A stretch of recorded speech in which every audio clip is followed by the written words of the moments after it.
say a take that a take that I had off Dynamite off top. It's gonna bring out so much emotions with everybody in this tournament.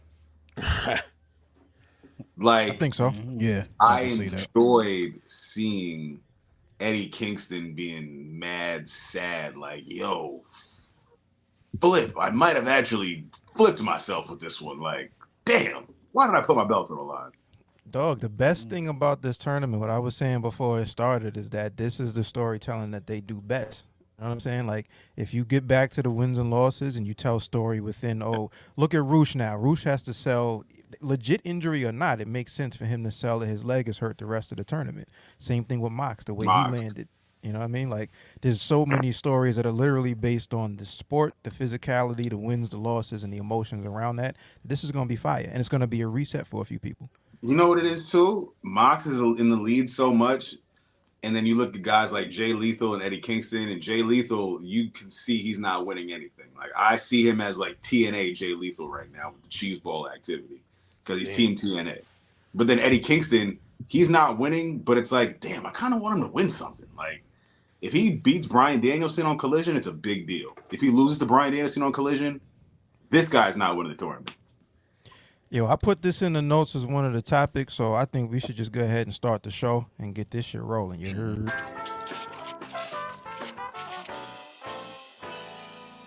This is a disclaimer. We're not journalists. We're not reporters. We're not insiders. We don't work with or for any pro wrestling companies. We're not pro wrestlers, nor have we ever been. We are not backstage at pro wrestling shows, nor are we getting any dirt from anybody backstage at pro wrestling shows. We watch pro wrestling shows, and then we talk about them, because we're pro wrestling fans. And chances are, if you're watching or listening to this show, so are you. And by the way, Tony doesn't know you. Vince doesn't know you. Hunter doesn't know you. Hunter's name isn't even Hunter. It's fucking Paul. Get a grip. Watch your mouth. This is the Ringside Club. Peace to the gods, the Ringside Club pod. My name is A.O. Say you heard around the dawn. Blame Boogie while you at it, blame Chad Law. K-Fabe is dead, break the fourth wall. Whatever style, whether it's lucha or strong style. Come through the venue, fly, burn the bar down. Back to the pad, chop it up for the par. Ringside Club, intro to the squad as the show starts.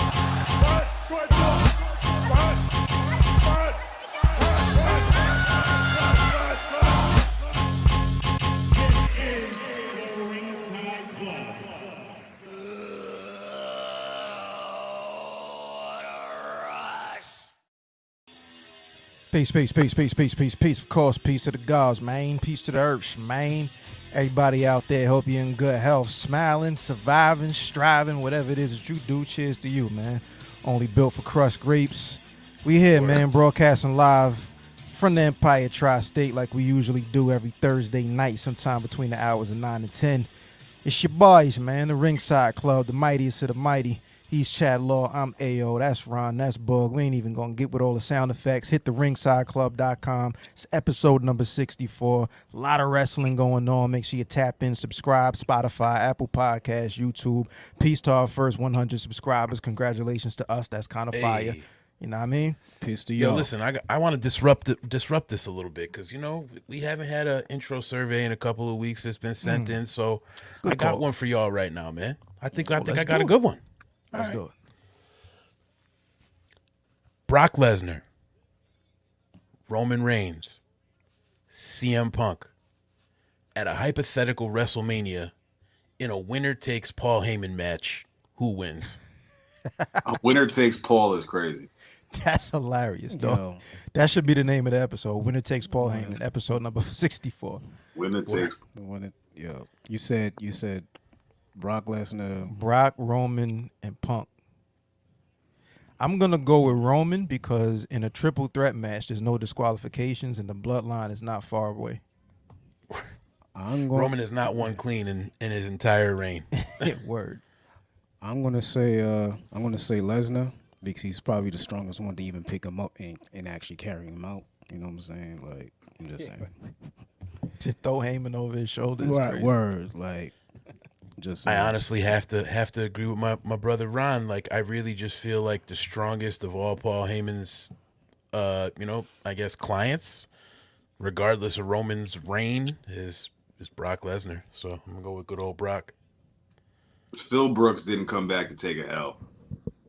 I'm standing on it. I I'm respect it. standing. All right. All right. Word. Fuck it.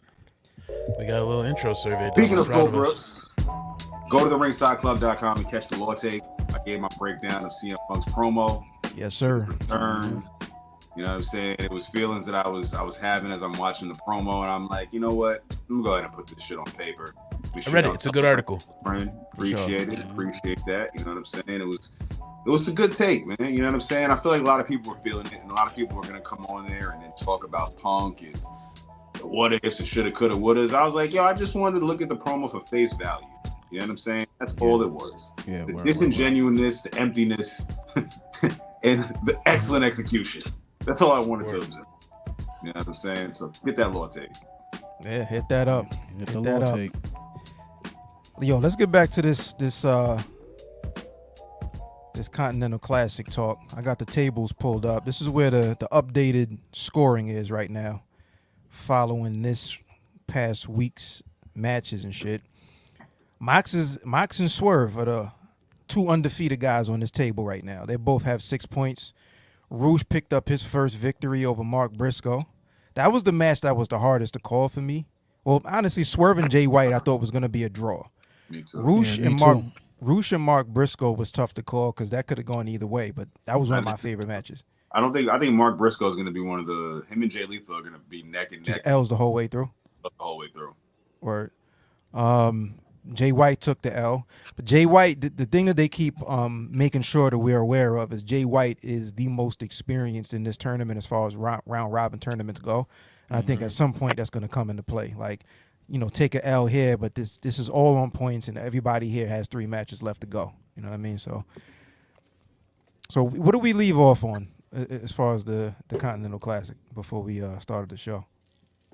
I was talking about the stories. I was talking about how I'm more intrigued by the stories, the road to Dynamite. Like, it's giving me a lot of talking insight. about Eddie Kingston and such. Yeah. Eddie Kingston was sad he lost. He's like, yo, I got to face Bryan Danielson on Collision. Fuck, what did I get myself into? But you know what? I'm not even going to talk about it. I'm not even going to get myself down. I'm actually just going to will myself up. I know I'm going to win. I'm not going to lose. I thought that was very interesting because he feels like he's going to lose to Bryan Danielson yet again on Collision. Yeah. And Brian is talking big shit too. Brian is like, Great. win or lose, I'm not humble. Yeah. Word. And then Danny Garcia, I think his promos after very passionate. He cut a very passionate promo after his loss. And I think he's going to be someone that faces another round of L's. Like, I can kind of look at this tournament and just see like, a lot of people are not going to be holding W's throughout this tournament. Jay Lethal, Mark Briscoe, Danny Garcia being 3 of them, to be honest. Right. Word. I mean, there's a lot of killers in this shit, and there's a lot of people that are decent in this shit. I think the killers are going to have their way, and I really don't know who's going to win it, but it's still pretty interesting. My question for y'all, do y'all feel like this tournament's going to be very predictable or no? We're going to start to see more upsets and like shocks as we move towards World's End, or is it going to be very predictable the whole way through? Because I was feeling predictable the whole way through last night. I think it's going to be more shocks and whatnot because we weren't expecting certain people to still have 0 right now. So Right. I mean, I had to expect certain people. Like, did we really think Jay Lethal was going to have 3 to 6 points at this point of the tournament? I was hoping like 3 maybe. I would definitely think that Eddie Kingston wasn't going to lose his first round, but seeing that he's going up against That's a Bryan shock. Danielson. against Yeah, Brody, that's a shock. it was understandable. Even Brody King, even his promo and his passionate, like seeing a side of Brody King being so passionate and talking about wanting to win a Ring of Honor title, the title that's escaped him for so long. It's like, wow, someone gives a fuck about the Ring of Honor title. That's what's up. Like, Right. Word. Brody King in a singles placement, like, I think it's a really dope situation right now. So, Well, I think we could all pretty much agree too that Brody King, you can He was a always wild tell card. that he's always coming across properly on camera. I feel like even in, like when I've seen him in person at events, like I just feel like he's like an assignment dude. Like he does what they tell him to do. Not in a bad way. He's not a jobber. Yeah. I'm saying like He's he locked understands in. the assignment. He got it. Like it just He's is what locked it in. is. This Brody match is- with Brody King and Claudio was interesting because Brody just talked about wanting that title. Claudio was the last Ring of Honor champion before he lost it to Eddie. Right. Their he's- factions are feuding. Mm-hmm. Yep. I just can't take Danielson with the eye patch much longer. I need him to heal up. The iPad's great. All right, Slick here's a Rick. better question. How long do y'all think until Danielson gets injured again? Do you think he makes it through the rest of the tournament? How about This that? week. Sometimes he's gonna get injured in like the last match. Yeah, I guess forget will he get injured again? Will he make it through the rest of the tournament? Ringside Club, what say you? Will he make it through the rest of the tournament? I think he will. I think like that was wild, right? Yo, some poltergeist shit's going on right I now, got it. yo. There we Word go. to everything. I think I hope he don't get injured, bro. Because like I hope not either. But I hope you've not. seen the It's track just record this year. So I got to look at what those last couple of injuries were, and they've been freak accidents. Like he got injured off of a dive when he was in the match with was that Okada? Just a regular elbow Okada, drop off yeah. the top rope, and his arm is in the wrong place. Like that's a freak accident. Then the Orbital bone. injury for the orbital bone, I think, was in a match with Andrade off of that back elbow. There's some velocity on that elbow, not for That this elbow one. like So, a hut. you know what I mean? Like, Yeah. Like, yo, that's what the Judas effect wants to be. You know what I'm saying? Like, Judas effect looks up to Andrade's elbow. So I don't know. Like, it's tough to tell. Like, it's easy to plug him with that injury prone tag because he seems like he's injury prone. But I also look at a couple of those injuries as freak injuries, and maybe they play it a little bit safe. Like, Brian is not the type to go anything but 100%. So I don't know. And then right after this, he's doing Wrestle Kingdom. So by the time he's done with this, he's already booked for Wrestle Kingdom against Okada. he makes it. These dudes just like getting beat up, word. You know, I feel like Brian is just like he gets an injury annually or like every 6 months, so it's kind of hard to call it. Like, You think this is like him going out with a bang too? Like he's just like fuck it, balls to the wall. This is it. Yeah, definitely. absolutely. Yeah, Yeah. definitely. He's Say talking this about his this is year. my last. Yeah, this is my last year. I think I'm just gonna do whatever the fuck. If I haven't had a chance to do it, like he's wanted to do the G1 for so long, and this is the closest he's ever gonna get to the G1. But the G1, by the way, in New Japan is like this type of round robin tournament, except these matches are every other day. His body ain't built up for that shit. Like they're not basing this off of TV. They're basing this off you're in the arena or you watch New Japan World. Imagine if he did round the robin G1. is Ayo's favorite Joshi wrestler. Dog. I swear. Dog, I love everything. I love everything about this tournament.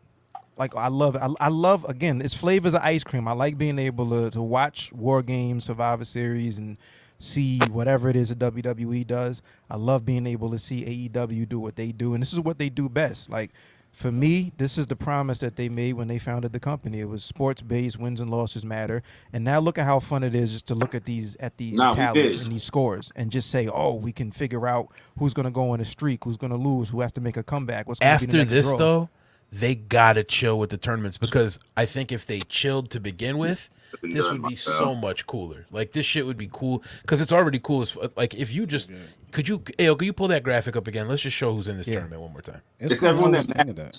It's everyone that matters in AEW and the reason to keep the world title on MJF because all these people could potentially beat him and they're not. All right, even if you want to call any of these guys like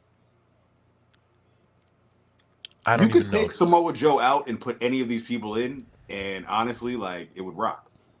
Yo, got like every Yeah. one of these guys would be considered working or workable talent. None of these guys have an ego where they have to win.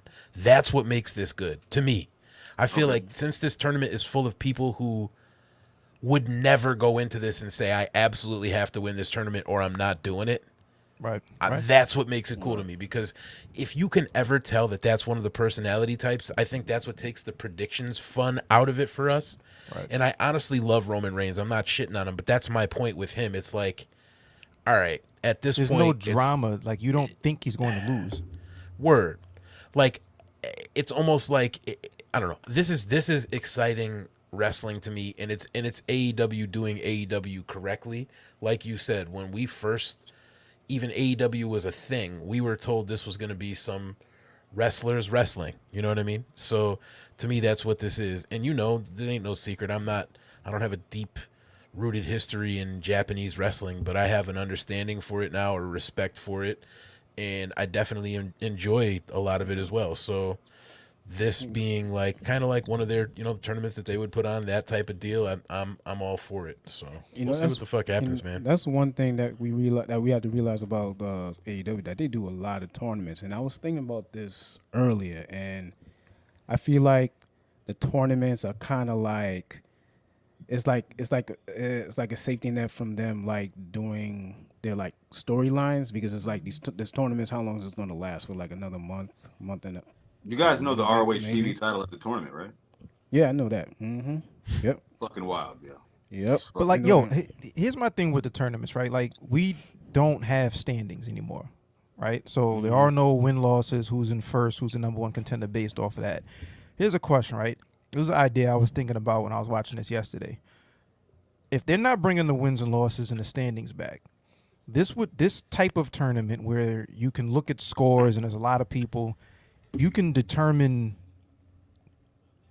who's going to be a contender for something or a lot if you do this maybe quarterly. This tournament, if they didn't do any other tournaments and they only did a Continental Classic quarterly, and that fills time in between TV, and then you have your main event, world title picture, and they kind of do their thing or whatever, but a way to rope all of those other titles in and make it mean something and give people something to look forward to next without having to think about, oh, they jumped him in the parking lot, or he said something about his mom's, or, something crazy, Doink the Clown type shit. This would be really, really dope quarterly if we didn't have 40 other tournaments during the year. You know what I'm saying? Yeah. And Chad, I know you can agree with this because we joke about this often, but like, if they did this type shit with like Trouble at the Bubble and whatever the fuck else they do during the year, right? It would make those things more meaningful. How many Battle of the Belts just sneak up on us and we have no fucking clue what this is for or why? How can you make this a more entertaining Dynamite or a more entertaining piece of television program for us?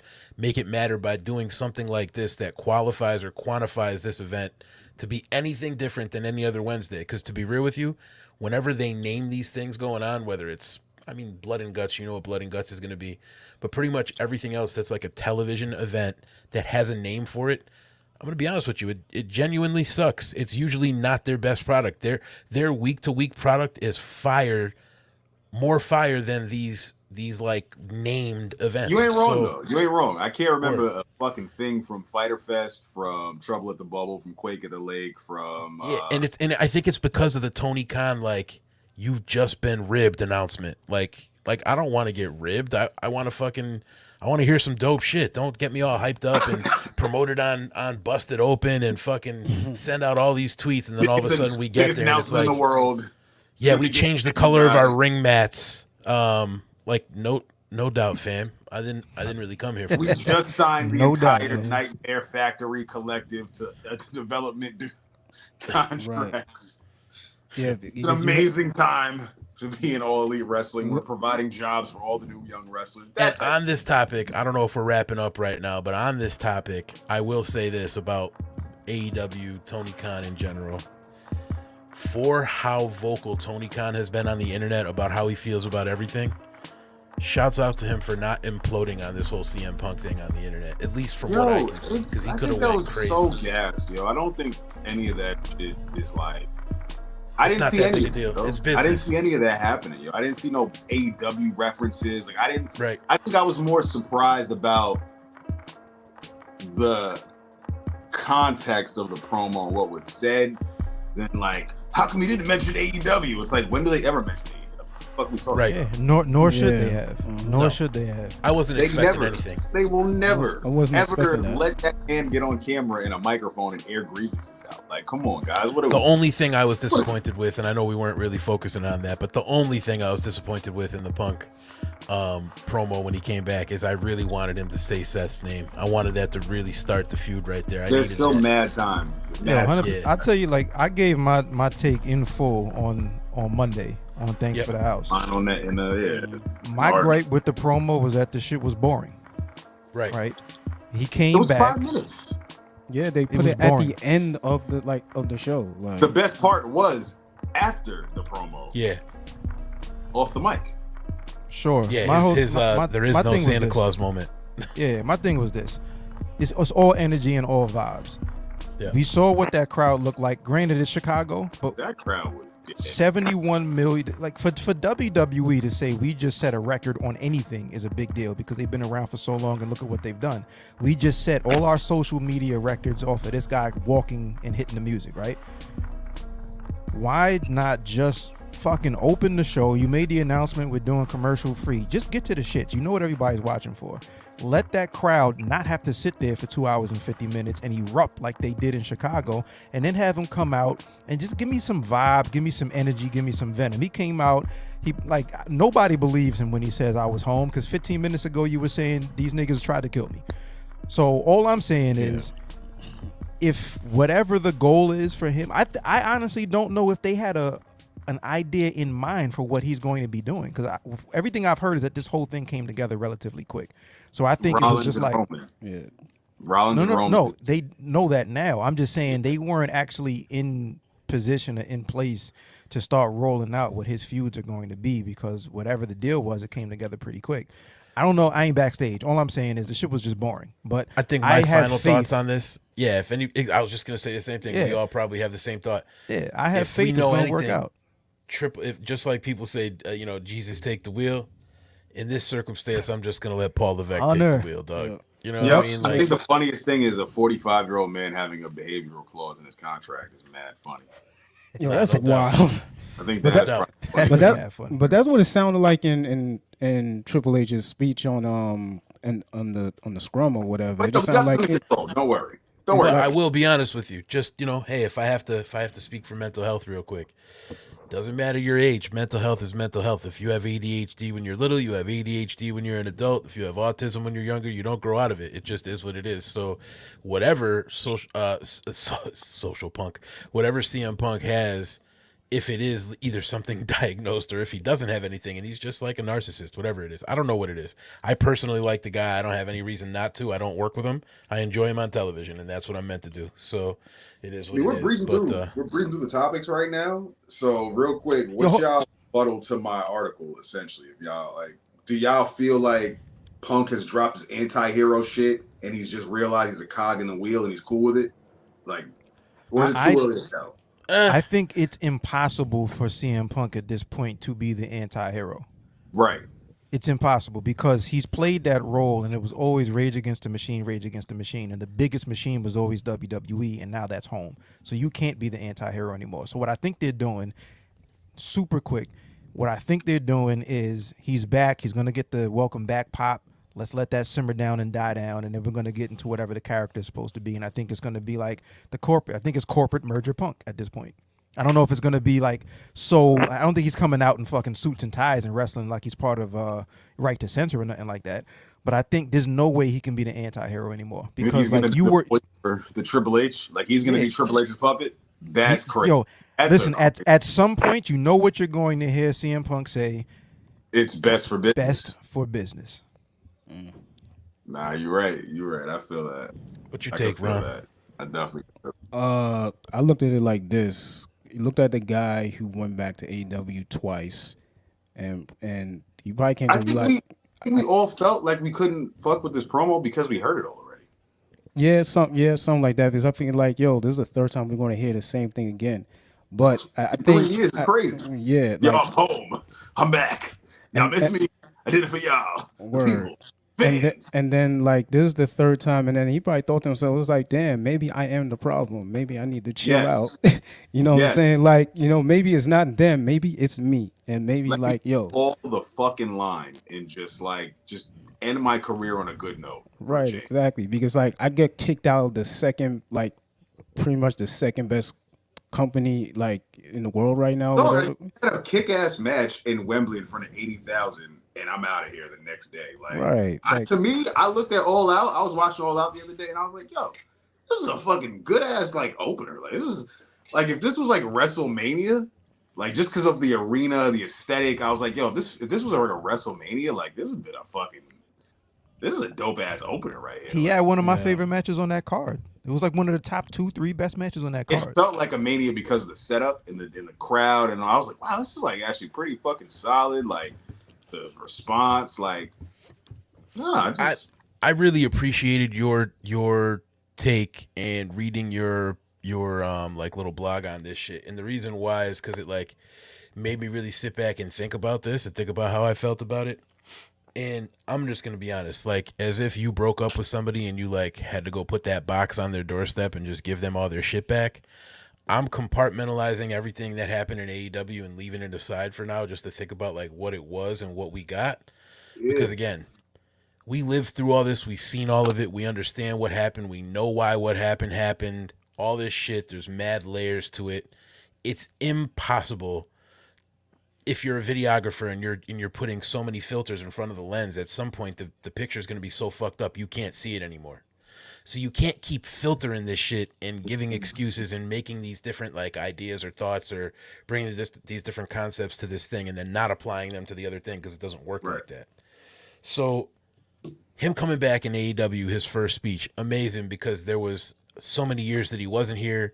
It was like, holy shit, this guy's back. He's talking to the fan base that at that time was eating up anti-WWE rhetoric and still eat it up to this day. So you're not going to get that anti-WWE rhetoric. He's in WWE now. He had an axe to grind. He came back. I think he scratched the itch that he needed to get to come back into professional wrestling to know he really is in love with it.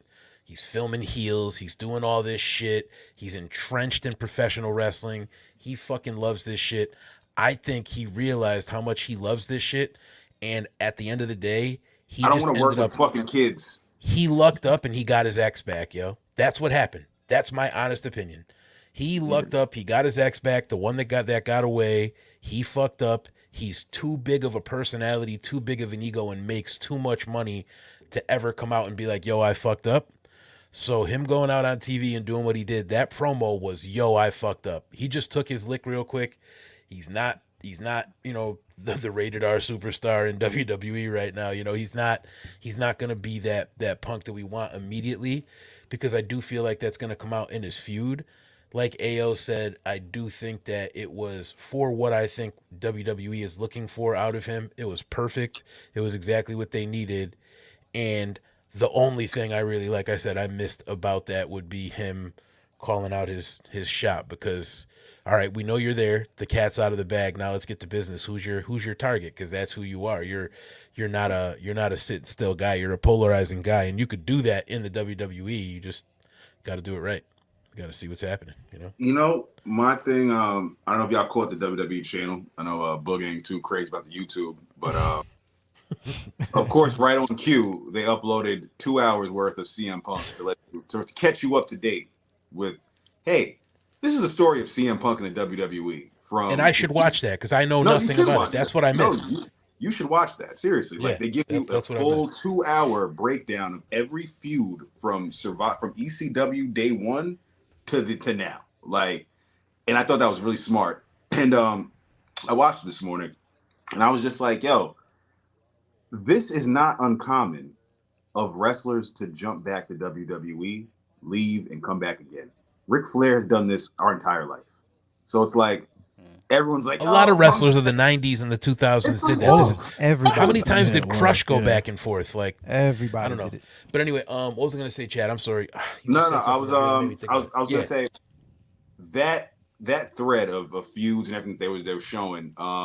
It took me back to a thought where it was like I think Dave LaGreca mentioned it. He had interviewed Punk right before he left.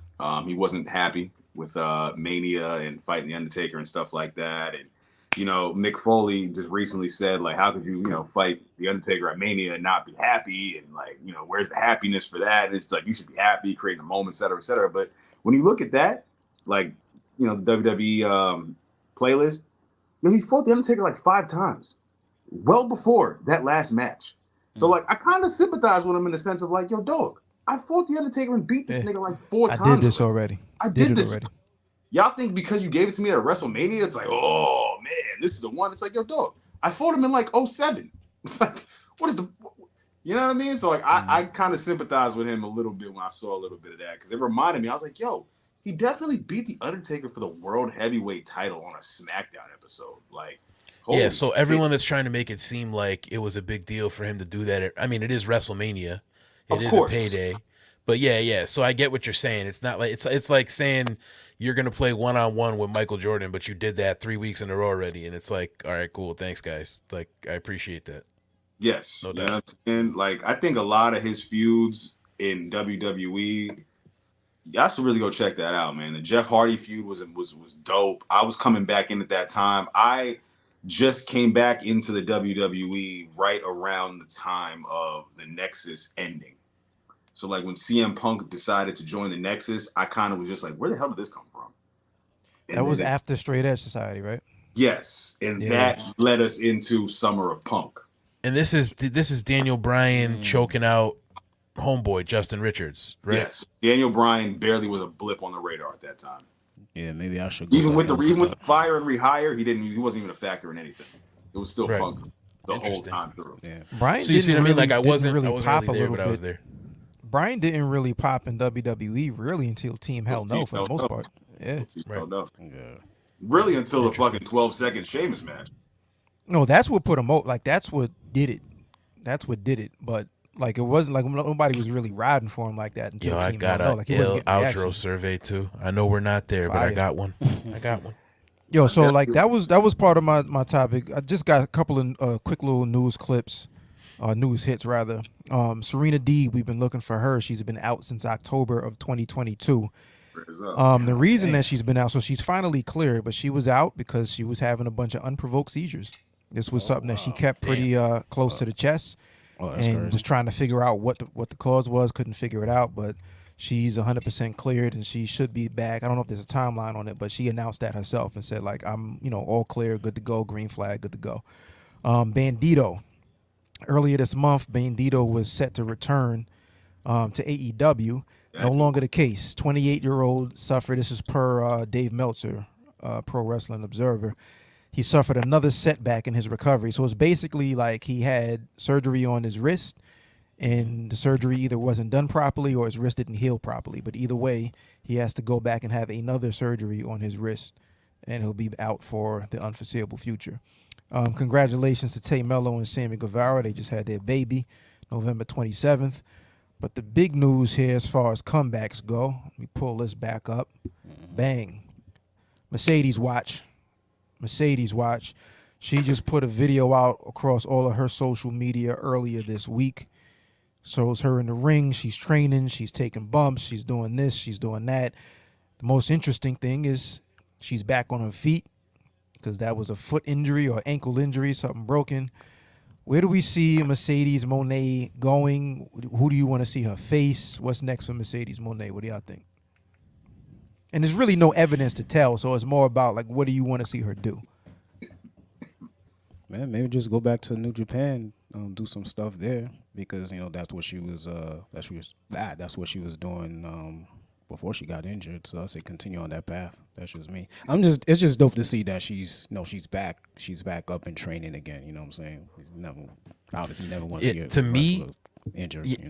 The only people I'd want to see her wrestle besides people she's already wrestled are going to be in the E. So I would say the WWE. Like the only other person besides that I would say is like somebody like Thunder Rosa or something like that. But I would really rather her just go back to WWE because I feel like it's best for business for all parties and corporate bug. Just what's that?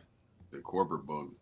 Yeah, bug. Just like if Punk could bury the hatchet, and the man is literally known for presenting the hatchet, not burying it. I'm pretty sure she could too. I mean, I honestly can't say that without knowing what's going on or what caused her to leave. But let's just say in a perfect world, if she were able to let bygones be bygones and the new administration is not the same as the previous, I would like to see her go back to WWE. I thought the reason was because of the way they were booking the women, especially when she had the women's tag title. She just never publicly came out and said exactly what the reason was. So that's why I want to be careful. They never did. That might have been the camel that broke the. That might have been the straw that broke the camel's back, if anything. If she Right. didn't say anything, because that might have been the last straw right there. Then. Yeah, I think she goes to AEW. I think that's the next. Oh God, the next major, big, colossal, game-changing Tony Khan announcement is Mercedes is coming to AEW. She seems really smart though. If she smells anything strange coming from over there, I don't know if she would go over there. You know, like But I don't her know. going back to the E, I just feel like, yo, you've been there, done that. How many times are we gonna watch you fight Charlotte at WrestleMania, dog? Like, how many times am I gonna watch you and Bianca Belair do back and forth one-on-one matches? Zoe Stark can't get a W to save her life. Are you coming back to get squashed by Nia Jax, who just got brought back? You and Becky again. It's just like you and Bayley again. We did this during the whole pandemic. It's just like I can see where you're coming from with her going back to the E, but I'm also just like, yo, dog, we did this already. Like, what excitement do I have to see Sasha Banks come back and team with Bayley again to fight the floundering women's tag team division? Like, you know what I'm saying? Like, I'd rather her try her luck out in New Japan or AEW full time. Yeah. Give it a year, no injuries. Just go in, and I guarantee you, her and AEW will make us all go, yo, I'm watching the AEW women's division now. Like, now they're making an effort to do something because they're not going to waste Mercedes Moné in her time being here. Because she'll go right back. I respect whatever I guess she wants to do because obviously it's her life, her career. Of course. But just in my personal opinion, because I'm not the wrestling fan that's watching or drawn to New Japan Pro Wrestling unless I know who she's fighting and I'm like interested in the match. That's the only like thing that's not there for me because it's like, you know, you could have the Golden State Warriors play against your local PAL basketball team, but that no one's really going to watch that. You know what I mean? So it's like, Local and if they are, they're going to get Steph Curry's autograph. So that's what I'm saying. It's like if I'm going to show up, I'm going to just see Sasha Banks. I want to actually be interested in who she's wrestling. So to me, I'd like to see her go to a formidable place that has talent that are not just good in the ring and talented, but names that would draw and be something that people could actually like buy into. So I don't care where it goes. It doesn't have to be WWE, but I'd like to see her go against shit. Even if she goes to Impact and her and Trinity just run shit and they make women want to sign there, that would be cool. You know, that would be pretty dope. I mean, Impact lost out on Punk. They lost out on Ospreay, notably, like heavily. They both offered them major deals, and they both said, "Nah, I'm good." So Impact now TNA. They're either gonna have to focus on the current, which ain't a bad thing, or they're gonna have to grab somebody entirely new. hey, Camille's a free agent. But she's still she's not the women's champion. I saw that. Right. And the new batch of WWE releases is coming up in about 25 days or so. So Yeah, Zolf More? Diggler. Count your days. yo, he's gonna Return of the Zolf. He's gonna be making his rounds, yo. Him and Ali are making their rounds, yo. I feel like Mustafa Ali is the devil. you know what? That would pop me more than Jack Perry, I'll tell you that. 100%. Yeah, facts. I'd be like, yo, Retribution's back. Let's get it. Yo, 100%. Retribution is Work back. here. It might actually work here. Yo, we done Yo, said, he's been trying for 5 years to get that hacker gimmick over, though. yo, dude, we say Jack Perry every week. So if it is Jack Perry now, I'm not gonna be that surprised. So All right, so here we go to transition to this one. I'm sick of the fucking devil, man. Same. Let's wrap this up. Yo, those hoodies did it for me this week. I don't want to see. I think this shit is just, it's enough. I Yeah. think they started with a plan with the devil or whatever, and then it got off track, and now they're trying to do something else with it. So it's I think like, it was all gonna right. be Adam Cole before Adam Cole got injured, and now that he's not injured, it's like, what do we do? Yo, fam, Because- I'll do you one better. Pause. I don't even think Adam Cole was the devil because I don't think that was the plan. I just think this just happened because he got injured. I think this was just like. I'll tell you, I don't think him and Max were meant to be best friends this long. I think that was supposed to been that done. too. That's That too. true. Right? Yeah. Yo, That- what they did, they missed the boat at All In because they shouldn't have ended that match that way. There should have been a turn, and let's just get to the next chapter of whatever we're doing here. Instead, they hugged it out, and the friendship's more important than the belt, and here we are. You know, let's Right. skip Tara Lou with the Ring of Honor tag titles. Yo, How we doing it? son, did you see them last week on Dynamite, yo? One in a wheelchair, one in a cane. To paraphrase one of the podcasters that y'all know I follow frequently, they look like 1942 war veterans. Like, what the fuck? What the fuck was that, yo? Like, they look crazy. Like, trying to get that sympathy, man. like, yo, Adam Cole is cooked, son. Like, he's done for a while, bro. Like, he looked homeless, Haggard. and Haggard. pale, He and looked just haggard. in pain, son. He looked haggard, bro. I don't know. I Yeah, actually I watched the agree second- 1000% with this. Like the devil thing. Y'all know how I clearly feel about MJF's title reign. It's time for it to end. Yo, hey, It's yo, time for this devil last night- storyline to end.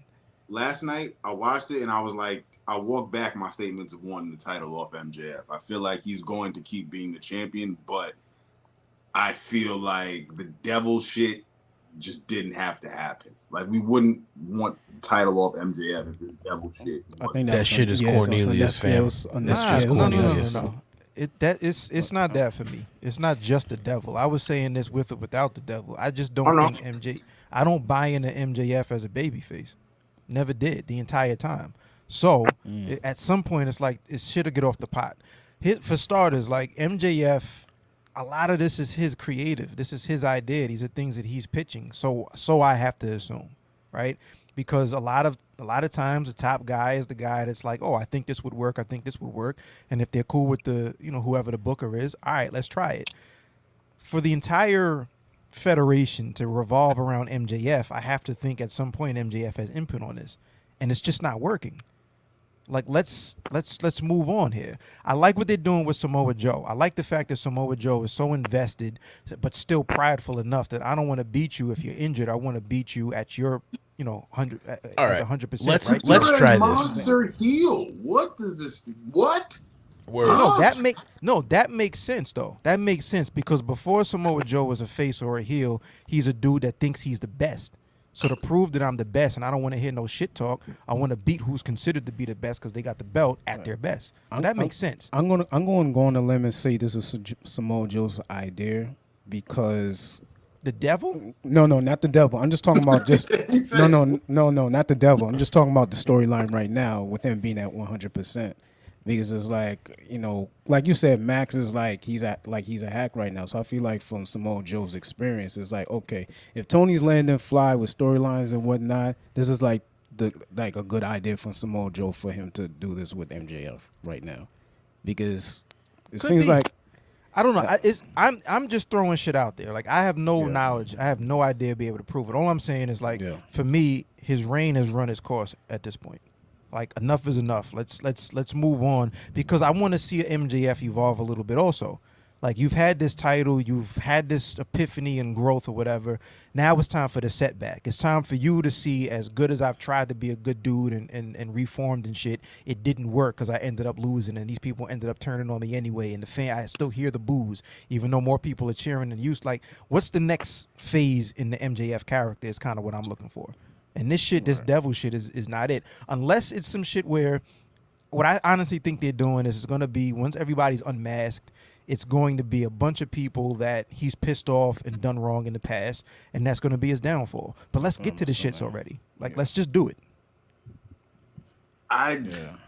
But how does that play out when you're the world champion and like, do you have to face all these people one by one?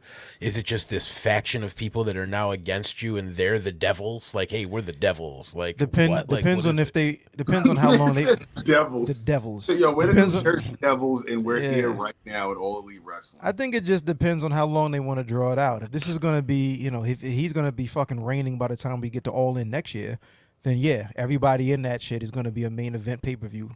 Right? So but it could be that they have one person who they deem as the guy in that faction, everybody else to support, like what was around Hogan for the NWO, Now, I did hear something that made me book some shit that I think would work so much better for this entire thing. And in my honest opinion, if we were to book this way and we were to say, okay, the devil's not just attacking all these people that are fucking with MJF. The devil's just going out and attacking everybody.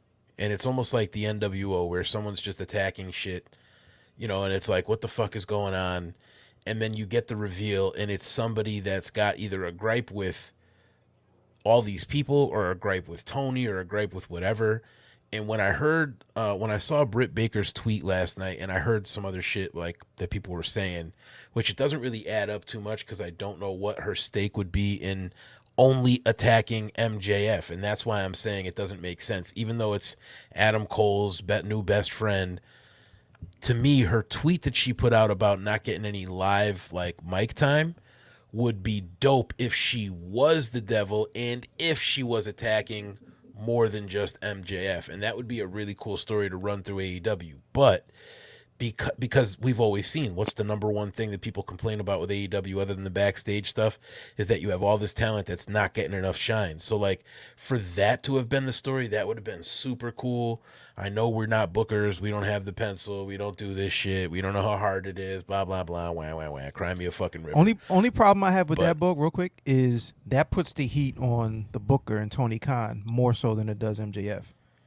Well, that's why I'm saying, if this wasn't an if your MJF gripe is, specific, he's getting all his TV time, well, who's giving him the TV time? Right. And I guess, yeah, my gripe is, my situation is that I don't think this should be MJF centric. But you're right. No matter if it was MJF or anybody, that person's gripe would be with the booker, not with the talent. Yeah. So that you're correct. Yeah. Fuck it. I think at this point, it seems like it's gonna be fucking Max Caster. No, it's shit. Jesus Christ, if it is. Yo, are they still the trios champs? He's been in love with them for. Got knocked out in the backstage segment. You know what? I want to be surprised if, you know what? Shit, I gotta think about that now. Are there trios to compete? Who knows? Tune in next week. There's still the champs. I just haven't seen them on TV. Yeah, they've been written off since. Remember when everybody wanted trios titles? Tag titles. I think with Tony, I think we said this before. Like, I think Tony's the only one that's doing these storylines, or he's writing everything. I think this is the point where he just needs to bring some guys in to help him out, because this is kind of getting out of hand. Like, just do. I don't know, bro. I would have been the title off him. I would have been fine with a 6-pack challenge. Pause. Yeah, like let's get the title off him. Like, think about this end of the year. Like, think about how WWE booked. I don't know. It used to be like title changes right around Survivor Series time. Survivor Series, November, December, and a heel would hold that title. By the time we get to March, April for WrestleMania, then they swap the title back. So this is a good time where it's like, all right, let's do something to kind of refresh it. Even if MJF ends up with the title at some point again next year, let's freshen this shit up a bit. He needs to heal. He has mad injuries. He just said, my labrum, my knee, my hip. I don't know what's kayfabe versus what's actually legit, but just freshen this shit up a bit. He jumped off the turnbuckle and landed on the floor. He was wilding. Yeah, that like if anything got hurt, I'd possibly believe. Listen, I don't know about y'all, but like when I go down the steps, I take it one step at a time. I'm holding the rail. Pause. Yeah, no pause necessary. I'm holding the rail with both hands. I got 2 rails, dog. Man, bro, we're gonna hop the rail. Pause. Yep. Jesus Christ. Damn. Nah, I'll be definitely taking my time going down them stairs, boy. Ryan, what you got? All right, so let's take it over to the return of Randy Orton, man. About time, to see him back, man. Man's been out for what, 18 months, recovered from what was it, double back fusion surgery. Yeah, nasty work, bro. Yeah, hit the Benjamin Button on him, son. Man looks like he's in 2009 again right now. I'm like, yo, this guy. He looks different. He looks noticeably different than during the pandemic, because he was on every episode during the pandemic. So yeah, he was skinnier. He was more slim. He looked swole, like he got stung by something. Nah, man's been working out, man. And I know there was a video going around where I think you guys might have seen it. Where I think he was at the Performance Center, and I think some fans like were shouting him out or whatever.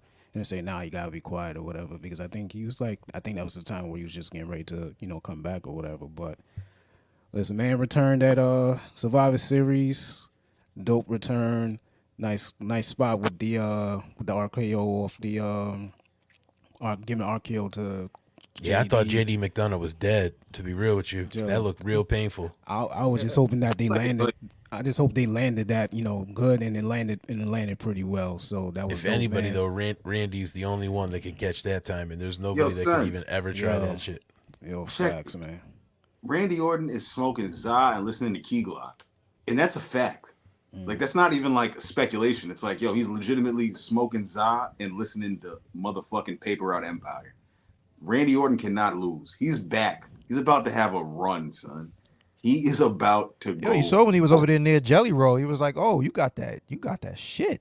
Yo, He's like, "Yo, you got, I smell that." he is about to have a run on him this year. Like I've been anticipating this Randy Orton return. I can't believe Riddle's not here and we never get to finish the story. Crazy to say because I didn't think that was gonna happen. Like I would. Yeah, I hope didn't Brian think H. that would happen. I hope Brian H. Waters isn't listening for one episode right now because I'm about to say something that's gonna hurt his heart. Yeah. What? We just got to get the fucking belt off Roman, and once we get the belt off Roman, there's so many possibilities, yo. God damn, there's just so much to be done. Yo, fam, Roman is already holding the belt another year. I hope you guys just I know. We talked about this. I agree. I'm just saying we got to get it the fuck off him, yo. Come on. I will not speak about any titles coming off of Roman Reigns for the rest of the next 50 episodes because it's not happening. No, you're right. It's not happening, guys. CM Punk beat Hulk Hogan's record. Randy Orton just came back. Like, you think they're about to put the title on Cody Rhodes? What? Come on, yo. So you Roman and Punk yet? You think so that WrestleMania? So Cody wins the Rumble. You don't think Cody beats him at Mania? Yo, I could see collectively all of us being in the Cody verse, just like yo. If Cody loses at Mania twice to this motherfucker, cooked. Yo, no, not that he's cooked. That might be the most nuclear, craziest heat that any wrestler has ever caught Cody in might the go back history to of profession. AEW in 2026. No. Roman might go down as the. I have not finished the story. I'm going back. Roman might go down as the greatest heel of all time, ever. Off that one moment. So many people are riding high on Cody winning and finishing the story. WWE tweeted, "Finish the story" the other day. If they don't pay this off, people are going to commit suicide in the fucking arena, yo. Holy like some shit is gonna go down, yo.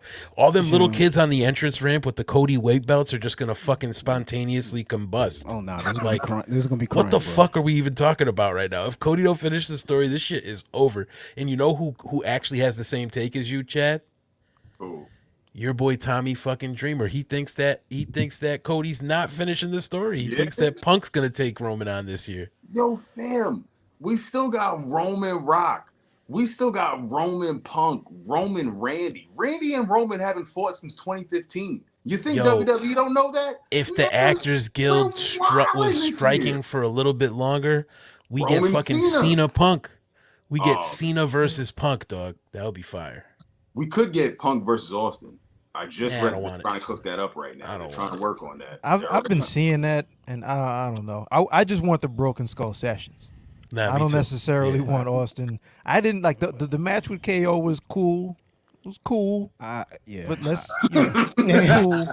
Dude, I was cringing a little bit, man. I was like, it was cool. For the night. Like, it was dope. It was cool. He did all the hits. Dope for the night. Yeah. He did all the hits. Word to Bully Ray. He did all the hits, man.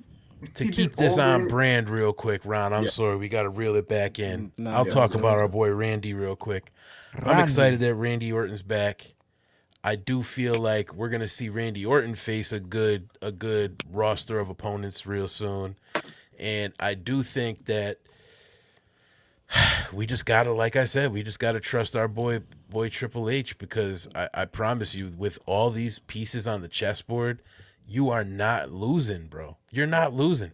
I will say, salutations to all the fucking dudes on the roster that are not holding their own weight, because when you got power players like this on your fucking roster, good night, Irene, if you're not pulling numbers, bro. See you later. Get a different job, work nights, go to school, something.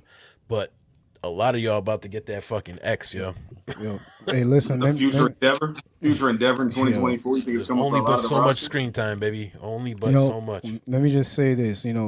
Going back to Raw when he was Randy Orton was coming out, and you see he signed I think he signed like a little toy for the kid, and he's just taking in the whole moment, man. Don't even do that.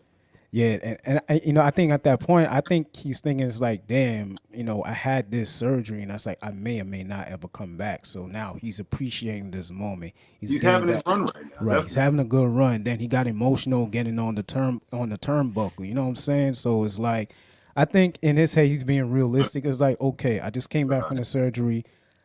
I'm in my early to mid 40s, you know what I'm saying? It seems like he'll have a few more years on him, but it's like it's gotta be realistic. It's gonna be limited. So like Chad, like you were saying, he's gonna have like a hell of a run right now because it's like, okay. Yo, I saw a meme, Ron. Hold up, you just brought up age, so it just made me think about it. And I'm not trying to be an ageist because shit, I'm almost. And there. I'm just I not a don't want to professional wrestler. either, but you want to be realistic. You know what I'm saying? Yeah, but Because- Damian Priest and Randy Orton are 2 years apart.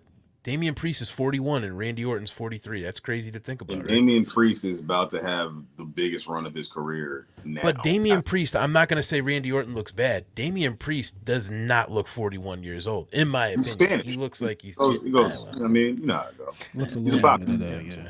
Yeah, I know the barbers. You know what I mean? They hook it up. Punishment You know what I mean? Martinez, pause. The Punisher, pause. That's crazy. Jesus, Jack. The fact that they be Jesus. going in on the Punisher name is crazy. Happy Nah, Thanksgiving, they were bro. they were going crazy. Michael with Cole that. is wilding on the punishment. Nah, bro, they It's listen all to our time podcast. Like, they listen to us.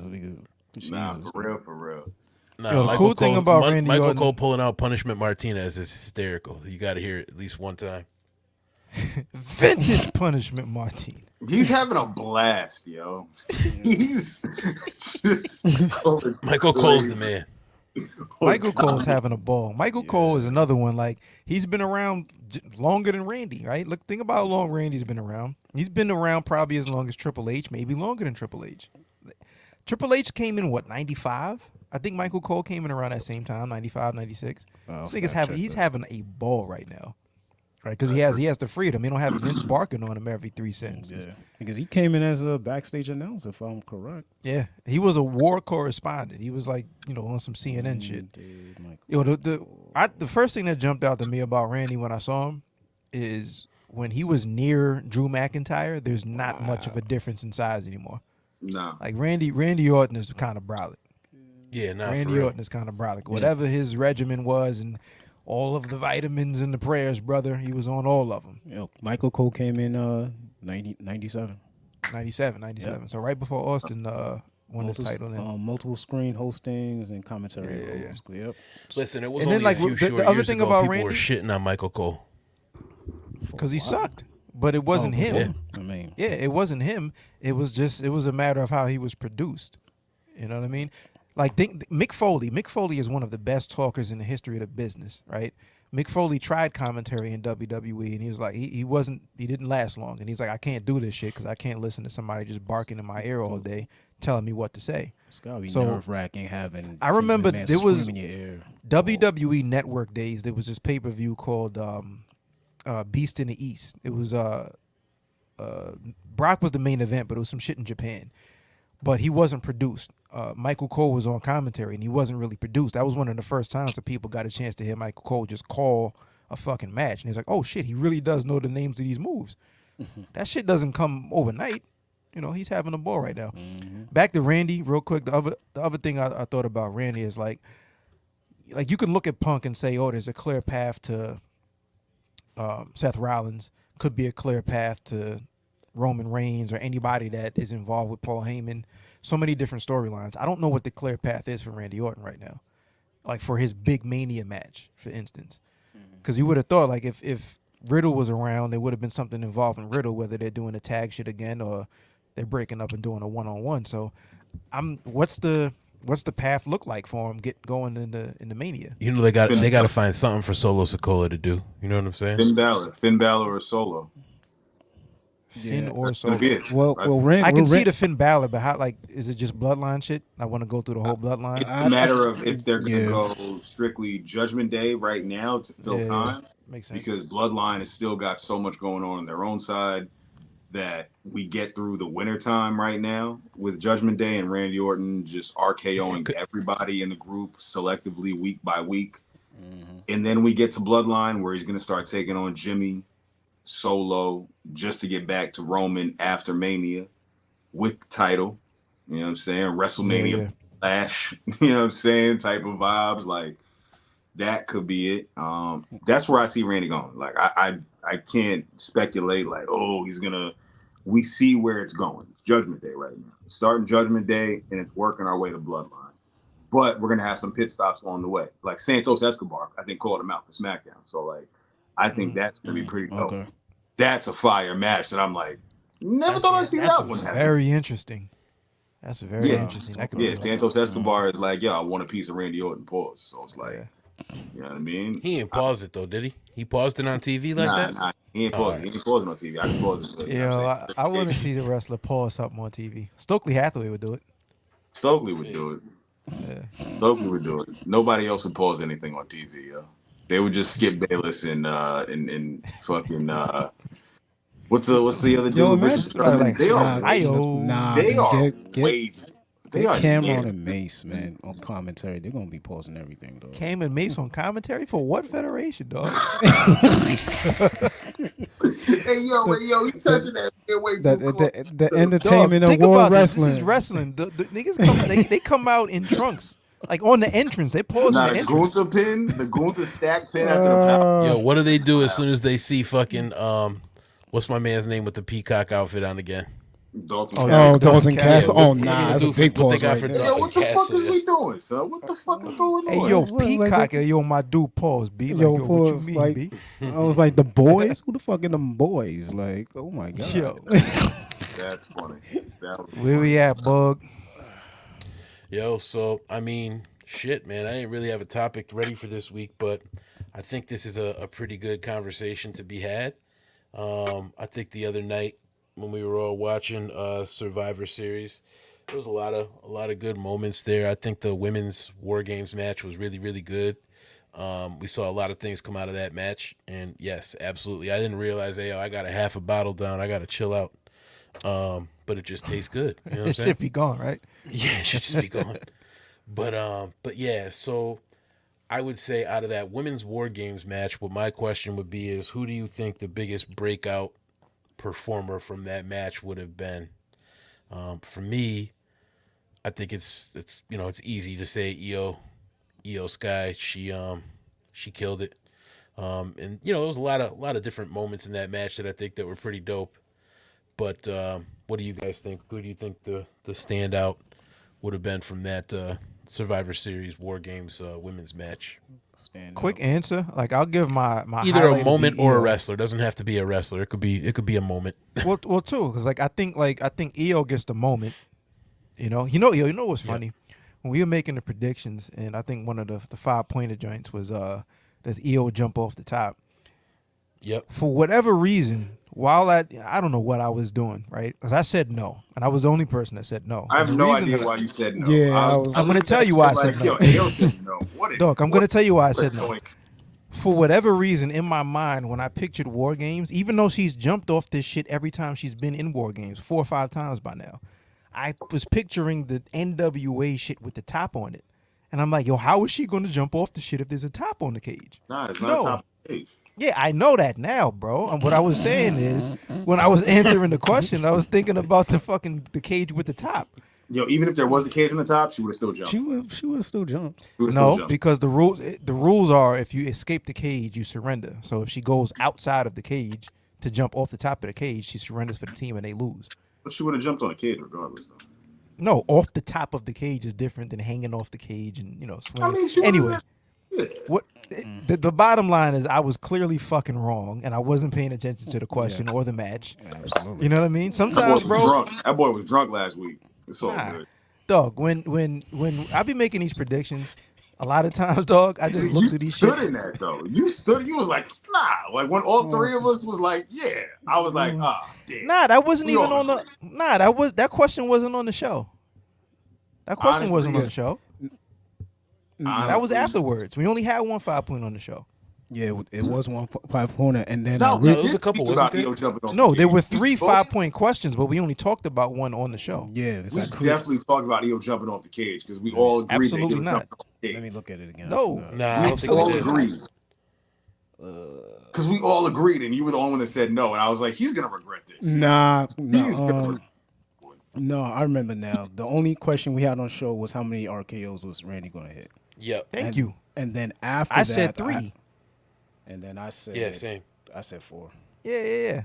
And none of us were. Chad's the only one that got it right. He It's the reason he's the fucking champ. I'm not had the 2, champ. right? Yeah, it was 2. Am I the champ?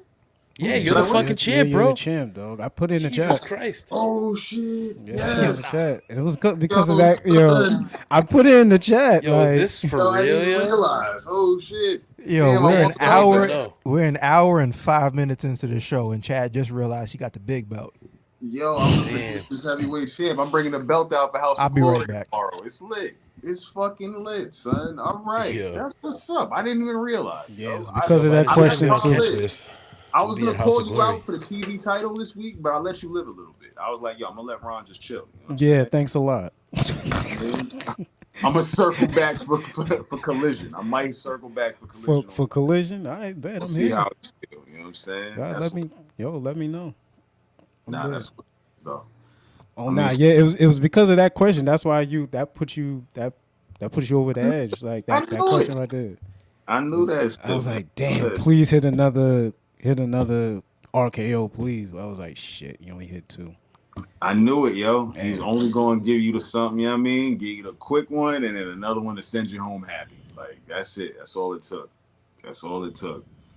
Are we still on Bug's question? Do we want to take it back? Yeah, I mean, Yeah. For the moment, for me, I think is the obviously is the EO moment, because I feel like that's becoming like Kofi Kingston in the Rumble now, where he gets almost knocked out and he like finds a way to, get back in the ring by using some Nice. type of object or whatever. The other moment is Charlotte and Becky. Kind of, I guess, I don't know if this is kayfabe or. nah, I was whatever, fired. like, That little excited hug. Yeah. So she think you might see like a little tag team run, maybe. That's what I might be thinking that, 2 of the 4 horsemen going again. That's Yeah, you know what's that'll be crazy dope to too? see. We're like AO was just saying, we're an hour plus in. I guess this is a good time because the man just poured himself a glass. But shouts out to AO on his new TV commercial. You know what I'm saying? Let that shit ring word. off. Oh, You know what I'm word. saying? Press King, Yo, congrats. salute. You know what I mean? Yo, listen, not to thank you, bro. Not to talk too crazy, but this has been, humbly speaking, this has been one of the best professional weeks or months of my fucking career, dog. Shit got sticky earlier this year for you. I remember it wasn't fun, so I'm happy Dog. for you right now. Yes. Worked up. I called like, yo, to be completely honest, bro, like there was some shit going down and I hit Boog up and I had to fucking vent. Like I was hitting Word. Boog, he hit me back and shit. And it was one of them things, some crazy shit went down at the gig. All ended up working out. But the cool thing right now is like I just put a nice little passion project out with the No Flows bar joint. I just got my first TV commercial. I'm writing. I'm looking right now while we're on here. I'm looking at images that are coming in.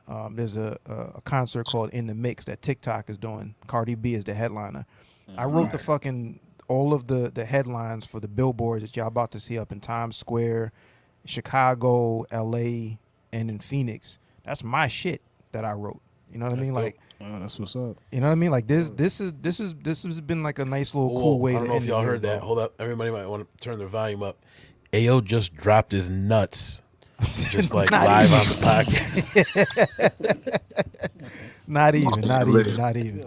But all that being said, I'll tell you what the coolest shit about all of that is. This pod just hit 100 subscribers, by the way. Like I'm proud of that shit.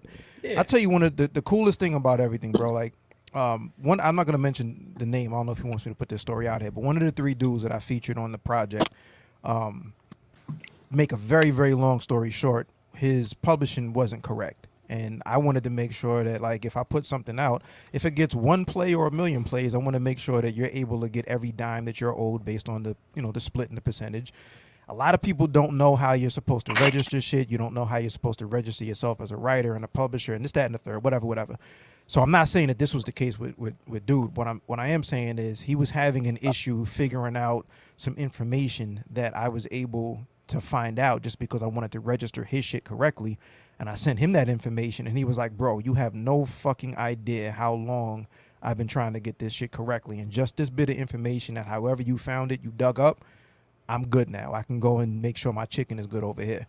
Like, and then he publicly thanked me a bunch of times, right? So it's shit like that that's fucking fire.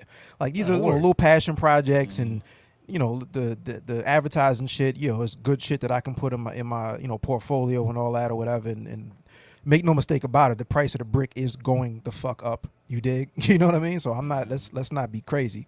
But it's shit like that. It's like when you do something from the heart and somebody can actually benefit from it, you know what I mean? Like that shit is kind of fire. You know what I mean? But professionally, bro, like this has been a hell of a little run, man. But salute to y'all. We just hit 100 subscribers. Fuck that. Back to the wrestling. Yeah. Insert applause here. Chad, you got a topic? What's the mathematics? Before I get into a topic of mine, I'm gonna do a segment called Prepped and Cooked. We haven't done it in quite some time. Oh my gosh. We back. We've had a lot of prediction shows going on, so we haven't had a chance to do Prepped and Cooked. But I put together a little list right now. Of some artists. You just made the list. You said a list. That have made the list of Prepped and Cooked. Yo, that needs to be the drop. Damn, why I ain't think of that shit earlier? Every time I got a prepped and cooked, you just made the list. They definitely just made the list. Now, for some of y'all that are tapped in for the first time, the Prepped and Cooked is just a segment that I put together where basically we're prepping some of the people that we're noticing that, are on the chopping block, so to speak. They haven't been on a good win streak. We're not going to say they're all the way cooked. But then we get to the cook segment, and it's a lot of the people that are just about on the tail end of future endeavors for that potential week. It's only for the week, though, all right? You know what I'm saying? The week and the weeks are a little inclusive when it comes to that, but I'm going to let y'all know who my prepped and cooked for this week is going to be. Prepped. Zoe Starks. Yo, I'm fucking clairvoyant, yo. How did I know, bro? I swear to God, that name was the first name on my head. I said, he's going to say Zoe Stark, yo. Holy shit. Hold on, why do you think I was going to say Cook for Zoe Starks? It's a good question. I think because you probably still have potential, and if she's put in the right program, she could still do well because she's not bad. It's just she's being booked like a fucking loser right now. And this is why we the Ringside Club, y'all. Word. Yeah, word. I agree with Boog, yeah. Because she's no objection since Trish though. Since she came up, since the Trish story, she's been booked like a fucking lackey. Right. I think that was like the best thing that she did while on the main roster so far, just doing that thing with Trish. And then after that, it's kind of like she's kind of been trying to keep her head above water and hasn't really gone anywhere. And she's not completely gone, but it's like, all right, you're kind of heading there. So unfortunately to say, she's really dope in the ring, man. She's like fucking Rhea Ripley strong, and she's mad small, yo. She just gotta fucking get the right program, and she's out of here. And then she doesn't fit the mold of a WWE women's wrestler, so it's also difficult. She has the Serena Deeb shit going on that makes it difficult for her to like contend with the other Serena Deeb is a good call. Yeah, Serena Deeb is a good call. What I would say to everybody that's in those kinds of positions is figure out like some kind of a line that you can get the crowd to say, figure out something about your personality that's interesting. Like understand the business you're in. It ain't just about the moves. Yo, Tommy Dreamer said the Miz got fucking skunked. Like his entire beginning of his career, they used to treat him like shit. And they wouldn't even let him in the locker rooms, and he'd have to dress in his car and do all different kinds of stuff, and he never complained about it. You said that multiple times. Think about that shit.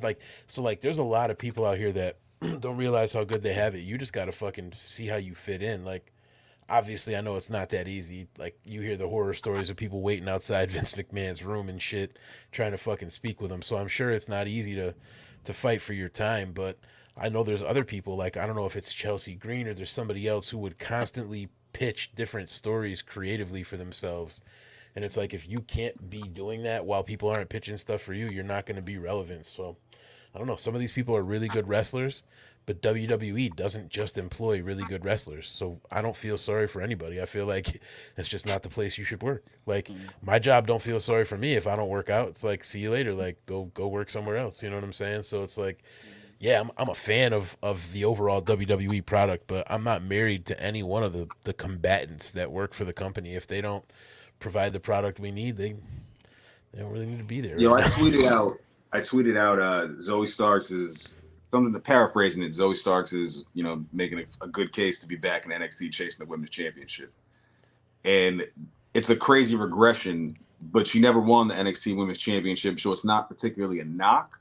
So like, I just feel like she's going to be in that, like, we won't be surprised if we see Zoe Stark going back to NXT in the next like 6 to 7 months. You know what I'm saying? But you know what? The cool part, the way we look at people that come up from NXT because it's almost like a glass half full, glass half empty situation. We look at most of the people that come up from NXT like the destination is always the main roster. But we don't realize that they could also just be seeding their talent from NXT in the main roster to wave them up and just bring them back to make NXT hotter. Like, so it's like, I feel like they could be doing that with a lot of their talent, and we just never really looked at it from that perspective. That'd be the smart thing to do. Right. That'd be the smart thing to do. To get that, what was that Pix 11, eyes on that Pix 11 show. Listen, man, get fucking Dominic Dijakovic in the right fucking program, for Christ's sake, and let him fucking do what he's supposed to do. Get that shit tidied up over there. I don't know if the belt needs to stay on Ilya or not. I don't know if there's anybody else that really deserves it, but there's a lot of good pieces in NXT too. It's going to be my topic, and pretty much my cooked is going to go to Cameron Grimes and Johnny Gargano tied for cooked. They are cooked. You might as well throw Ciampa in there too. I hate this. Death by association. I don't want to do that yet, man. Throw Ciampa in there too, Yo. bro. I agree with Cameron Grimes because you brought him to the main roster, and then he made a few appearances, working. and then That boy is still doing a To the Moon promo that he cut in 2021, and it still ain't clicking. And then when They thought that they thought they'd catch us because they got Baron Corbin in NXT, so they put Cameron Grimes in the main roster. But it's like, dog, I don't know. That position is filled, yo. Like, I don't know. I'm just not feeling it. And I felt like Cameron Grimes can't catch a break. Anytime we see him, he's on a losing end. I don't know what's going to happen for him. I think this is just that rough patch. And Johnny Gargano, wow. Chad, what you know what Johnny Gargano is. Say it. You already know. A vanilla midget? No, he's a future X Division world champion. Oh, yeah. That's 100%. That's all he is. That's a fact. I can see him and Jonathan Gresham at Bound for Glory 2024 having a banger. Like, I can see that happening. But no, Him honestly, versus Josh Alexander every week. Oh my goodness, him and Alex Shelley, Chris Sabin gonna be, and Trey Miguel going crazy. You already know AO's like, yo, Johnny Gargano and then Mike Bailey. Like, I don't know. I think I'll tune in for that episode. Like, I put Johnny Gargano in the same. I've never been a Johnny Gargano guy. I don't care dude, what you federation you pick put the him in. worst time for DIY to like. yeah, oh my God. This What's going DIY. on? Listen, but you listen. What made DIY special is not what works on Raw or SmackDown. So they need to go back to NXT as a tag team. Is what you're saying? They can't go back to NXT because NXT ain't the NXT that fostered the special DIY. Figure something else the fuck out. If you're gonna do the DIY, figure out what else you can add to your act. But like DIY was born as being, oh God, a main event guy is tagging with another main event guy in this place where all we're doing is watching people work. That doesn't exist on any WWE TV show anymore, so you got to figure something else out. And Chad, I know this is your segment, but I got an honorable mention for Cooked, bro. Shoot, it was so many that I was like, you know what? Let me not even waste. It's been a while. You was loading them up. Yeah. I'm gonna keep it. I'm gonna keep it. You got a WWE. list. You was checking I it wasn't gonna twice. flood. I wasn't gonna flood. I was like, it was a tie between Grimes and then Gargano. All right, I'll tell you, it's a male wrestler, and it's on the WWE main roster right now.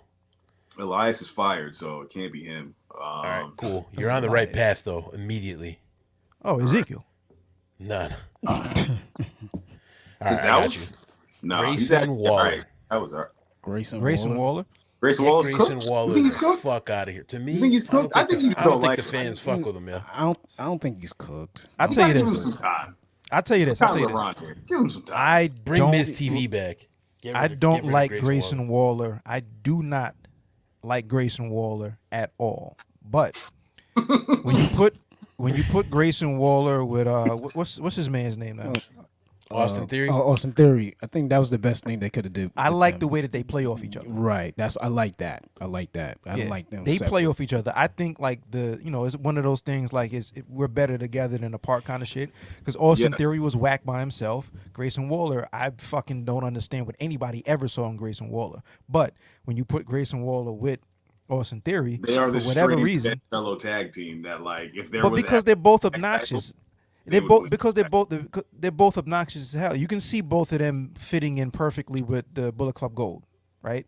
As far as like the character and the attitude and shit, is that kind of shit. Nobody wants to see Austin Gunn by himself. And, Mike Bennett. Right. Nobody like all of these people are great because they have somebody or something to play off of. I So agree. the act is kind of cool. Yeah. But like Grayson Waller by himself, I don't understand what anybody ever saw in the first fucking place. You weren't in No, NXT. Grayson Waller. You weren't like, in NXT. You weren't in NXT, so you might not be. how different is he from? How different is his NXT act from what he brought really before he not- got with I Austin? did- It's really not that much Right, different. It's really so not then that it's much not different. fucking good. It reminds me of like the Pretty Deadly like type of humor. Like I'm just not into it. Like I But feel he's like not flamboyant. He's just like I'm a jock. That's Australian.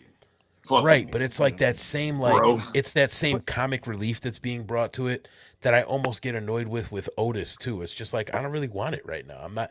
It depends on where I get my comedy. You know. What I mean? I don't Yeah. want They're it all the definitely time. the R-Truth annoying is guys. back. Leave that it to him. like, oh, fuck. Here comes their. But segment. I think there's a way to do that humor as far as like being sarcastic and having dry humor, and I don't think Grayson Waller is talented enough to pull that shit off, or Or WWE charismatic enough. He's all right, but he's not that charismatic. Or to play devil's advocate, the way the WWE tries to produce their television may not be the environment for that type of humor to work. Like, what dry humor act has really gotten over ever Right. Right. without having to do something over the top? You know what I mean? Like, I say as an NXT guy, when Grayson Waller was down there, I'll honestly say I wasn't a fan of him like that. I can take him or leave him. I know he to be wouldn't I win. never got it. Yeah. I know he wouldn't win. Yeah. That's exactly what it is. While we're on SmackDown, 60 seconds. The Street Profits. They're cooked. Damn. Okay. They're cooked. They're cooked. You ain't The wrong. list was extensive. The list was extensive. You're not wrong. Street Profits. I don't understand. I had to get it out there. It was on my brain when AO said, you know what I'm saying? We was talking Dog, SmackDown. that's one of those. That's one of those things where I don't understand. I thought when you got with Bobby Lashley, he was supposed to pull a mean streak out. They got new music, they got new gear, and they're still losing. I don't understand. Yo, fam, I watched SmackDown last week, and the Judgment Day treated them like a tune-up match. I was like, oh, they're done. They're done. They're done. Like, wow. I don't understand it. They're cooked. And look, I can't not for wait. nothing. Not for nothing. Everybody's been pulling for Montez Ford to be the breakout guy, to be the Sean to the Jannetty type of shit. And every time, not every time, but at least a couple of times in memory right now that I've seen him have a solo anything, ain't hitting for me either. Yo, honestly, Yeah, I gotta think about Street that. Profits, Soup Profits, them boys are. Hey man, I named track 2 on my shit after Montez Ford.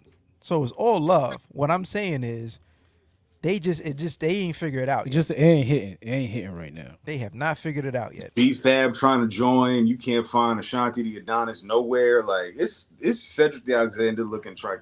They need to hurry that the hell What's up. happening with Hurt Business 2.0, man? Like, this is a slow build, yo. It's 3.0 by now. You know what I'm saying? Like, slow build. Right. let's get to the shits. Let me get to my last segment, my last topic. You know what I'm saying? It's a wild card. A lot of shit's been going on. We've been talking about every big name return. Figure we could take it over here to NXT real quick, shine some light so we got some clippage, you know what I'm saying, for the NXT crowd. Ilya Dragunov as our NXT World Heavyweight Champion. How long do we give this title reign for Ilya Dragunov? Because Baron Corbin is terrorizing this NXT division, and I don't want to watch because Baron Corbin is terrorizing the NXT division right now. It's tough. Man, It's tough. Ilya's having some good matches.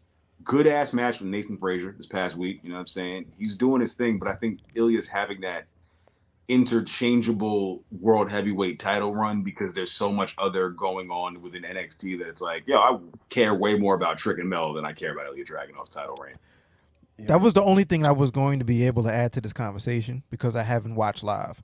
But looking at the way that the conversations about NXT has moved, I have not seen anybody say anything about Ilya Dragunov. It's all about the whodunit. Was it mellow? Was it not mellow? What's the deal with Trick? That's all I've seen. Yeah. So that says everything you need to know about if this is supposed to be your top guy and nobody's talking about him, figure something out. And I fucking love Ilya Dragunov. But again, in this environment, just bars is not going to work without the hooks. This is a strictly Ilya topic, so like we ain't gotta like branch off. You know what I'm saying? Like Okay. we keep it strictly. This is like That was all I got. no, that was a good take. That was like you as a non NXT guy, you're like, yo, I can only know about Trick Mello and Lexus King and how terrible he is because I see everyone on Twitter talking. He got the Yo, upside shouts out down to the McDonald's stencil. cut. Yeah.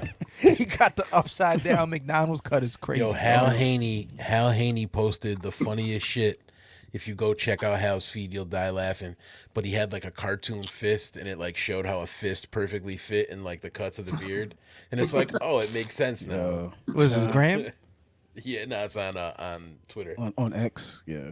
Yo, X, yo, my bad. Elon, he told a bunch of people to go F themselves. I don't want them to kill. I saw that too. I said that shit was wild. Yeah. So make sure you follow the Ringside Club on Threads. Yeah. Oh yeah. Yo, Because Phil, exactly. Yeah. Threads. We on Threads. Threads and IG, man. I'm on We'll Threads. be on Threads. I'm on Threads too. Oh. But yeah, Ron, what you think, man? You the NXT fellow as well too. You know, we the NXT tag team champions over here. You know what I'm saying? Yeah. I'm glad you brought that up because I was just thinking about Nobody's gonna talk that. So I was like, we can clip this because Yeah. somebody's gotta talk about Ilya Dragunov. We need the clicks. Yo, Shout out to Ilya Dragunov. Yo, so I'm looking at the last episode and I'm looking at this. I'm like, yo, this title reign that he has right now, it's not hitting right now. So it's like, you know, as far as your question with like with Corbin, I say he's not gonna take the title off of him this time, but I think Ilya might lose that at the next championship because like Ace said, like that you just hearing about that Trick and Mellow thing. That's like the more compelling thing on NXT right now, as far as like the title goes, and then going into Deadline, which I think is on December 7th, I think, for the Iron Survivor Challenge. Everything's been concentrating on the Iron Survivor Challenge. All these legends picking the match, like picking the guys in the matches and whatnot, and the Trick and Mellow thing, who hit Trick and whatnot. That Ilya Dragunov thing, like him having a title, it's like he's going to once. I think he had a match with Leslie Frazier, Nathan Frazier. Pretty damn solid match. It was a good match, but I'm like, I still don't care like about Ilya. No, I felt that. I felt that. I was after the match. I was like, man, next segment. Right? That's Yeah. what happened. That's just what happened. It was like, damn. Very dope match, but it's like where we heavyweight champion, y'all. Yeah, exactly. Like where you going? Like where you going from here with him? So I'm looking at this, the title ring. I'm like, yo, this is not hitting. I don't know. And it's Ilya Dragunov. It's like he's super dope. It's just like there's something about this that's not clicking. So I don't know. I can't call it. You know what I'm saying? Bug, what you thinking? From what you've gathered, what do you feel about Ilya Dragunov? His title reign? Who could be next? From what I've seen, I'm not gonna lie to you. I feel like he's kind of one note. Like to me, there's not like a huge draw. I do appreciate his wrestling, obviously, again, but man, how much wrestling can you really appreciate? To me, you need to be a standout, and the NXT championship belongs on Lexus King. That's my take, and that's all I got. It's crazy. I actually feel like that's a wild prop to hit right now, but 12 months from now, we might look back. Put the belt on Tiger King and get the fuck out of here, bro. Just put the belt on him. He is the NXT World Heavyweight Champion, and we laugh. You feel me, Ron? Ron knows what I'm talking about. Just put the belt on Joe Exotic and get us out of there, bro. That's a wild. Yo, that's wild. I want Wesley to win before Lexus King, but I know Lexus King winning the belt is inevitable. Like, it's inevitable. And we're going to call it now on the RSC. It's inevitable, guys. Man, it's again, it's one of those things where if you're whatever company you work for, you got to understand what that fan base wants. Bottom line, like, yo, there are some people that like to listen to fucking Z100 because they like hooks and the fucking kick drum hitting. And there's some people that listen to DJ Clue at 2 a.m. in the morning because they want bars. Understand what side of the fence you're on and figure the fuck out or go somewhere else. The thing about Ilya Dragunov book, like you were saying, is like there's more to his presentation. Like, again, I'm ahead, so I'm looking at him when he was in UK and when he was in Germany and he was having these, when there was like 40 people in the room type of shit. I only tapped in during the Gunther matches. Like, Gunther matches was what like made me like put him on my radar. Yo, but like the Gunther, he had a fucking match of the year with Gunther in NXT UK. They beat the fuck out of each other. I remember that match. That match was fire. I was like, oh, I'm tapped into this. Yeah, that match was fire. But the best way to say that that's not going to work for Ilya is look at what Walter had to do to get to the place that Gunther is now. Shit wasn't going to work if something didn't change. And Gunther, I think, is pretty much intact from what Walter was, but there were still things he had to learn and adjust. Look at his body transformation, X, Y, and Z. Like, Ilya is really, really fucking dope. I used to love when he came out to just the classical music and he was the conductor, and I don't understand why this dude is this intense, but I'm fucking... Conductor, we have a problem. Conductor. It was that. He was that guy. Yeah, there you go. Shout to the, C-Dubs. But, he got, I don't know. I think, like, again, if you're the world champion, ain't nobody talking about you, you got to figure something out. Ilya Dragunov is a quintessential babyface. He is the ideal babyface role. He is kind of like that Johnny Gargano, where it's like, he's going to have a great match and you're going to cheer for him. But after that, it's just like... I fucking don't like Johnny Gargano, bro. Yeah, after Ilya won the title, it was kind of like... Him, Common... Yeah. Yo, how do you feel about Adam Copeland right now? To wrap it up, I was wrong. These last couple weeks. Or for the last couple of weeks, I was wrong, and I have no problem admitting it. You've been turning it up. You've been turning it up, son. We speak about it, but yo, the segment with Christian is honestly like, I'm surprised we're getting this match so soon, and I'm genuinely like, fuck, who's gonna win this match? Because I don't know. When are we recording after this match? What day is that? Next? I think that's next week. That is next it'll be after. Yes. By the way, we got. By the way, we got to talk off, but I ain't gonna be around next week. All right. So I got it. We got it. We on deck. Yeah. But but like we got to speak about this. So yeah, we have to speak about this thing. Fuck it. Yeah. Copeland. You know what I'm saying? And Christian. Are we going to see a new TNT champion, or are we going to see Christian retain? I don't know. That's the illest shit about this. Yeah, that's what I love about this. Like, I can't call it. Because look, I can see both of these dudes come from fucking Vince, right? So we can do this thing on TV that everybody think is going to be a definitive finish and swerve it, and we still got the pay-per-view coming up at the Coliseum on December 30th. A month from now. Right. And nobody is going to say, oh, I don't want this Christian and Adam Copeland rematch, because if they whatever they do at this match on Dynamite is going to be ill enough that if it ends definitively, you're going to want to see a rematch either way, and if it doesn't end definitively, you're going to want to know when the rematch fucking is. Right before the match ends, the lights go out. They come back up red. Gangrel comes out. They all eat Nick Wayne alive on television. End segment. The Brood is back. Somebody had a sign with Gangrel too. That means Boog has had enough of us tonight. And it's time to turn this shit off. But you're not far off. You're not far off because of Gangrel being out. Yo, AO speaks the Dun language. I'm just letting you know right now. Say, yeah, all right, bro. I see. I listened to that Mobb Deep album too. I know that. I know that verse frontwards and backwards. But hey, man, look, here's what we're doing. Here's fucking, we out of here. That's the Lord take. We're gonna wrap this up. We only got a little bit of gas left in this tank, so I don't know how it... Listen, the last 40 minutes, Boog has been looking at the microphone. I've been watching, like, it's over. Yo, It's over. Collision Yo, there's crash too out. much wine. Collision crash out. Lotte on the house. Yo, we got so much on the way. Yo, It's over. Yo, listen, we fam. in the building tomorrow for this right here. You heard? Yo, take word. that. We There are in go. the Take building. That, take that.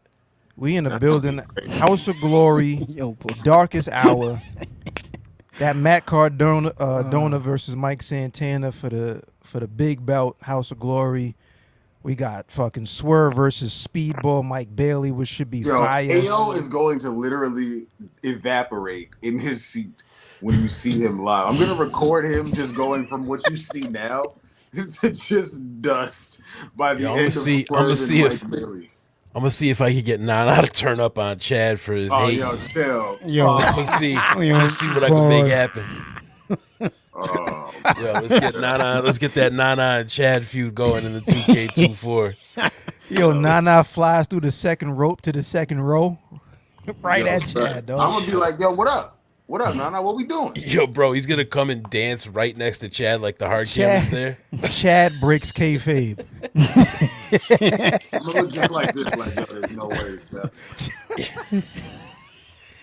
Chad's gonna light up. Yeah. Chad's That gonna should be light up in the perfect building. content. Yeah, he'll get us kicked out. He's gonna light. Right He's in gonna be so Amazon. stressed out. He's gonna light up right there, yo. Oh my God. New York, we here. Hey man, yo, what's fire about tomorrow is the first time that the four of us are gonna be in the same place at the same time. Hey. You heard us. So we in the motherfucking building, House of Glory, Ringside Club. But with all that being said, it's time for us to go the fuck to sleep. Get out of here. I mean, Yeah, I so had an exit survey, but I don't need to say it because we're done. That's it. Nah, I got an It's exit over. survey. I got an exit survey. yes, is it a yes or no question? Because if it's more Yeah, than word. Is it true or false? We could do. I got you on the true or false, bro.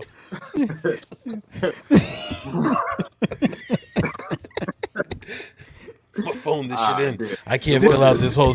I can't fill out this whole scantron, bro. We got He's like, yo, whatever you say is Yo. false. We out of here. Yo. It wasn't gonna be a little thought, but it was gonna be exit survey is LA Knight's next feud.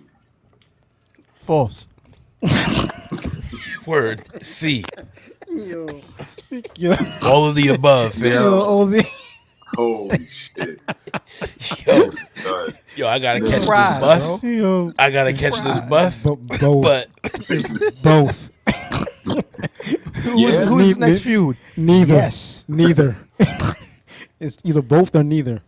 the WWE, This has his next been feud, the Ringside his next Club. feud is with the WWE fan base because they got too many pieces of the puzzle to choose from.